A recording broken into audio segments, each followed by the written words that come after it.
شهر رمضان الذي أنزل فيه القرآن هدى للناس وبينات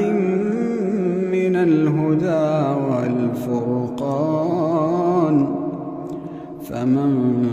شهد منكم الشهر فليصمه ومن كان مريضا أو على سفر فعدة من أيام أخر يريد الله بكم اليسر ولا يريد بكم العسر ولتكملوا العدة ولتكبروا الله على ما هداكم ولعلكم